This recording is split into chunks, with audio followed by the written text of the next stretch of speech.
Hello everyone, welcome back to my channel inspire with Geeta. So ఈరోజు నేను ఏం చేస్తున్నానంటే తెలంగాణ స్పెషల్ బగారా రైస్ అండి. చాలా చాలా బాగుంటుంది. అసలు బగారా రైస్ అంటే ఏంటి, ఎలా చేసుకోవాలి మీకు తెలీదా? సో దీనికి ఏమేమి కావాలి అనేది నేను చూపిస్తా, చూసి నేర్చుకోండి. ఇది చాలా బాగుంటుందండి. బగారా రైస్ వచ్చేసి చికెన్, మటన్, ఎనీథింగ్ ఎందులో అయినా సరే మీరు ఇది సర్వ్ చేసుకొని తినేయొచ్చండి. సో ఇది ఎలా చేసుకోవాలి మీకు తెలియపోతే ఈ వీడియో అనేది చూసేసేయండి లాస్ట్ వరకు. సో దీనికి ముందుగా కావాల్సిన పదార్థాలు వచ్చేసి ఒక పెద్ద సైజు ఉల్లిపాయ, 10 పచ్చిమిర్చి, పుదీనా, కొత్తిమీర అండి. అండ్ మసాలాస్కి వచ్చేస్తే 4 బిర్యానీ ఆకులు తీసుకున్నాను, ఒక 2 ఇంచి దాల్చిన చెక్క. ఇది వచ్చేసి బ్లాక్ స్టోన్ ఫ్లవర్ అంటారండి. దీనివల్ల అరోమా అనేది చాలా బాగుంటుంది. అండ్ 6 ఇలాచీ, 5 వచ్చేసి లవంగాలు, అంతే ఫ్రెండ్స్. అండ్ 1 స్పూన్ వరకు షాజీరా. నేనైతే 1 kg రైస్కి చేస్తున్నానండి బగారా రైస్ అనేది. ముందుగా మనం ఒక పెద్ద బిర్యానీ గిన్నె అనేది తీసుకోండి, ఎందుకంటే 1 kg రైస్ అయితే నేను చేస్తున్నా. అండ్ ఇప్పుడు స్టవ్ ఆన్ చేసి నేను పెద్ద బిర్యానీ గిన్నె అయితే పెట్టుకున్నా ఫ్రెండ్స్. కొంచెం పాన్ అనేది హీట్ అయిన తర్వాత 1 స్పూన్ వరకు నెయ్యి యాడ్ చేస్తున్నాం.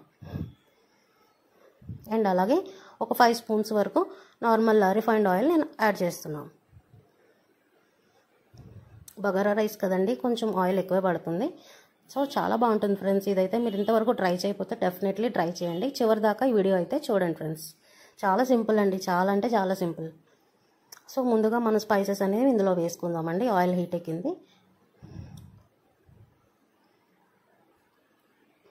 మంచిగా ఫ్రై చేసుకోండి స్పైసెస్ అనేవి. సో ఇందులోకి నేను 1.5 స్పూన్ వరకు అల్లం వెల్లుల్లి పేస్ట్ అండి, ఫ్రెష్గా ఇప్పుడే గ్రైండ్ చేసి పెట్టుకున్నాను. ఎప్పుడైనా సరే biryanis, bagara rice, chicken, mutton దేనికైనా సరే అప్పటికప్పుడే నూరు పెట్టుకోండి ఫ్రెండ్స్. అల్లం వెల్లుల్లి పేస్ట్ అనేది చాలా బాగుంటుంది దానివల్ల. సో బాగా ఫ్రై చేసుకోవాలండి. అండ్ నెక్స్ట్ ఇప్పుడు వచ్చేసి 1 స్పూన్ షాజీరా వేసుకుంటున్నాను, పచ్చిమిర్చి, అలాగే కొత్తిమీర, ఉల్లిపాయ ముక్కలు అండ్ పుదీనా అన్నీ వేసి మంచిగా ఫ్రై చేసుకోవాలి ఫ్రెండ్స్. చూస్తున్నారు కదండి, నేనైతే 1 kg రైస్ వరకు ఇందులో చేస్తున్నాను. సో మంచిగా మసాలాస్ అయితే మనకి ఫ్రై అవుతున్నాయండి.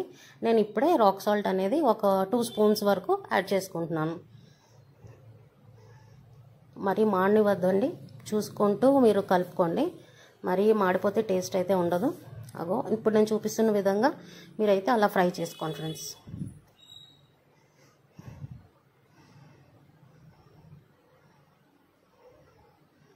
ఓకే ఫ్రెండ్స్, మంచిగా మనకి మసాలాస్ అయితే మంచిగా ఫ్రై అయినాయి.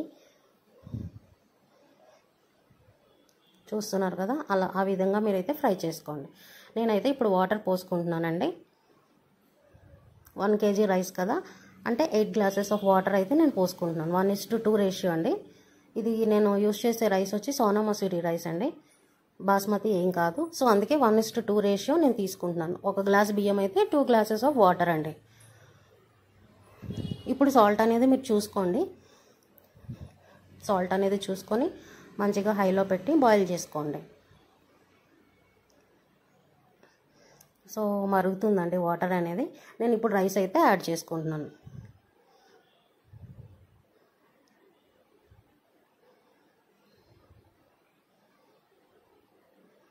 మంచిగా రైస్ అనేది ముందే వాష్ చేసి పెట్టుకున్నానండి. ఒక ½ an hour వరకు నానబెట్టి కూడా పెట్టుకున్నాను.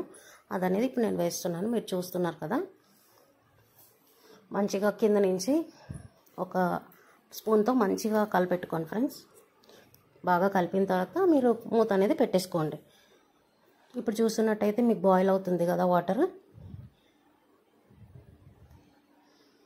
సో ఉప్పు అన్నీ చూసుకున్న తర్వాత మీరు కంప్లీట్గా మూత అనేది పెట్టకుండా బాగా బాయిల్ చేసుకోండి. ఇలా వాటర్ అనేది మొత్తం ఇంకిపోవాలి ఫ్రెండ్స్. అప్పుడే ఆ రైస్ అనేది మనకి పొడిగా వస్తుంది, అస్సలు ముద్ద అయితే అవ్వదు. ఇలా ఒకసారి ట్రై చేయండి ఫ్రెండ్స్, మీకు తెలియపోతే ఇలా ఒకసారి ట్రై చేయండి, చాలా బాగుంటుందండి.